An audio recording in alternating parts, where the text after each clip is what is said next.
जय श्री राम, हर हर महादेव। इस वीडियो में हम बात करेंगे हनुमान जी के साथ और किन 5 लोगों ने मिलकर लंका को जलाया था। विद्वानों के द्वारा रामचरितमानस में यह वर्णन मिलता है कि केवल हनुमान जी नहीं बल्कि इन 5 लोगों ने मिलकर लंका जलाई थी। तो आइए जानते हैं कौन है वे 5 लोग जिन्होंने हनुमान जी की सहायता की थी रावण के सोने की लंका को जलाने में। जब जब भी रावण के सोने की लंका की बात होती है तब तब हमारे दिमाग में, हमारे जहन में यही सवाल आता है कि हनुमान जी ने ही रावण के सोने की लंका को जलाया था। लेकिन लंका केवल हनुमान जी ने ही नहीं बल्कि इन 5 लोगों ने मिलकर जलाई थी। गोस्वामी तुलसीदास जी द्वारा रचित रामचरितमानस में यह वर्णन मिलता है कि जब हनुमान जी लंका जलाकर वापस श्री राम जी के पास पहुँचे तो राम जी हनुमान जी से बोले, मैंने तो केवल सीता जी का कुशल क्षेम पूछने के लिए ही आपको भेजा था, आपने तो पूरे सोने की लंका ही जला डाली।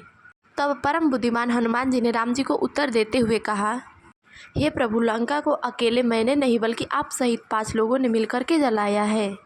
तब भगवान श्री राम जी आश्चर्यचकित होते हुए हनुमान जी से बोले, मैंने कैसे इस सोने की लंका को जलाया तथा मेरे सहित 5 लोग कौन कौन हैं? हनुमान जी बोले, लंका जलाई आपके प्रताप ने, सीता के संताप ने, रावण के पाप ने, विभीषण के जाप ने तथा मेरे पिता ने। तब राम जी हनुमान जी से बोले, यह कैसे? तब हनुमान जी बताने लगे, पहले लंका तो आपके प्रताप ने जलाई। हे प्रभु, यह बात सभी जानते हैं कि आपकी मर्जी के बिना एक पत्ता तक भी नहीं हिलता। रावण के सोने की लंका दहन करना तो बहुत बड़ी बात है। जब मैं अशोक वाटिका में माता सीता से मिलने गया था तो वहाँ राक्षसियों का एक झुंड था। उसी राक्षसियों के झुंड में आपकी एक परम भक्त त्रिजटा भी थी। उसी ने मुझे संकेत स्वरूप यह बता दिया था, आपने मेरे जरिए लंका दहन की तैयारी पहले से ही कर रखी है। इस बात को गोस्वामी तुलसीदास जी ने रामचरितमानस में वर्णन किया है। जब हनुमान जी पेड़ पर बैठे हुए थे तब त्रिजटा राक्षसियों से बोल रही थी, नहु बोली सुनाए से सपना, तही से करो हित अपना, अपने बानर लंका जारी, जातु धान सेना सब मारी, यह सपना मैं कहूँ पुकारी, होई सत्य गए दिनचारी। हनुमान जी बोले, हे प्रभु, दूसरा है रावण के पाप ने। हनुमान जी बोले, हे प्रभु, मैं रावण के सोने की लंका कैसे जला सकता हूँ? उसके लिए तो रावण स्वयं ही जिम्मेदार है।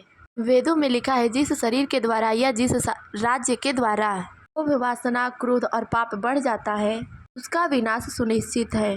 स्वामी तुलसीदास जी ने रामचरितमानस में यह वर्णन किया है कि जब हनुमान जी रावण से यह बात बोल रहे थे, सुनु दसकंठ कहु पन रोपी, विमुख राम में त्राता नहीं कोपी, शंकर सहस विष्णु अज तोहि, कहीं न राखी राम कर द्रोही।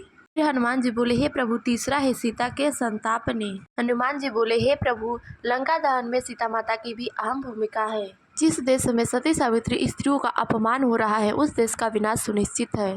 सीता माता के संताप यानी कि उनके दुखों के कारण लंका दहन हुई है। सीता माता के दुख के बारे में गोस्वामी तुलसीदास जी रामचरितमानस में यह लिखते हैं कि इस तनु शीस जटा एक बेनी, अति हृदय रघुपति गुण श्रेणी, निज पद नयन दिए, रामद पर कमल नीन, परम दुखी बा पवन सुत देख जानकी दीन। फिर हनुमान जी बोले, हे प्रभु, चौथा है विभीषण के जाप ने। हनुमान जी बोले, हे प्रभु, यह सर्वविदित है कि आप हमेशा हर क्षण हर पर अपने भक्तों की रक्षा करते हैं और विभीषण जी आपके परम भक्त थे। वे राक्षसों के बीच में रहते हुए भी आपके नाम का दिन रात जप किया करते थे।